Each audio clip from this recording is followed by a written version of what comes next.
दोस्तों, हमारी अदलिया के आपने फ़ैसले तो देखते हैं। हमारी ऑनरेबल कोर्ट्स जो हैं बाज़-औक़ात तो ऐसे लोगों को रिहाई का हुक्म देती है, बेगुनाह करार देती है, जिनको फांसी लगे हुए 5-5 साल गुजर जाते हैं। हमने देखा कि सुप्रीम कोर्ट ऑफ पाकिस्तान के या हाई कोर्ट के ऐसे फ़ैसले भी आए कि बंदे को फांसी लगे हुए 10 साल हो गए तो बाद में उसको बेगुनाह करार दे दिया गया। ये भी नहीं पता कि वो बंदा ज़िंदा भी है या नहीं, उसका केस की प्रोसीडिंग अदालतों में हो रही होती है। इसी तरह बाज़-औक़ात कैद के दौरान बंदा मर जाता है तो बाद में जनाब उसका केस चल रहा होता है। ना प्रोसिक्यूशन को पता होता है, ना अदालतों को पता होता है, ना जेल हकाम उनको सही तरह इंटीमेट करते हैं। ये है हमारी गुड गवर्नेंस। इसी तरह का लाहौर का एक केस, जैली अद्वियात केस, जुर्म साबित ना होने पर मुलज़म 11 साल बाद रहा। मुलज़म जो है उसका नाम मोहम्मद अहमद है। उसने दुहाई दी है, रोया है कि मेरे 11 साल कौन वापस करेगा।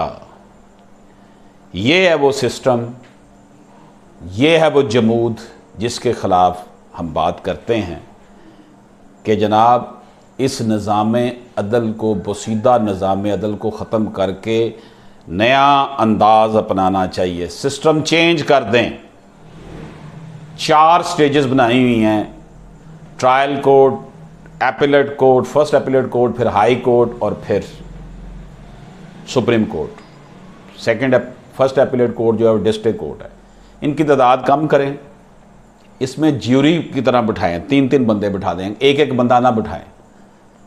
बड़े मसाइल पैदा हो गए हैं, केसेस इतने ज़्यादा हैं और वो हसल बसल में जान छुड़ाने के लिए उल्टे सीधे फ़ैसले कर देते हैं और जनाब लोगों की ज़िंदगियां तबाह बर्बाद हो रही हैं।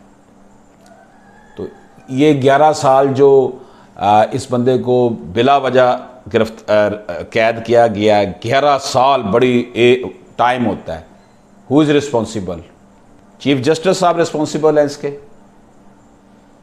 चीफ जस्टिस साहब रिस्पॉन्सिबल हैं, जो हेड है आला अदलिया के। आप जाकर बात तो करें मजिस्ट्रेट और सिविल जजेस से कि जनाब हमारा फ़ैसला जल्दी करें। वो कहते हैं जी काम ही बहुत है, हम क्या करें, सिर्फ आपका काम तो नहीं ना करना। वो बिल्कुल हमारी अदलिया, लोअर कोर्ट्स की बात कर रहा हूँ, आला अदलिया के पास भी बड़ा काम है, लेकिन लोअर कोर्ट्स में तो वो इस तरह ट्रीट करते हैं जिस तरह वो जज नहीं हैं बल्कि कुछ सरकारी एहलकार है, ऑफिसर हैं, और वो कहते हैं जी हम क्या करें, हमारे पास काम ही बहुत है।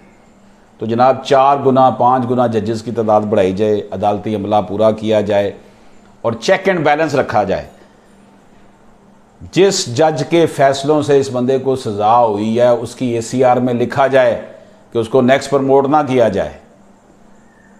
जिस बंदे की वजह से ये बंदा 11 साल तक अंदर, ये शख्स मोहम्मद अहमद जो है ये ज़ारो कतार रोते हुए सजदे में गिर गया। ये है हमारी अदलिया। दोस्तों, हमें आवाज़ उठानी होगी इस जुल्म के निज़ाम के ख़िलाफ़।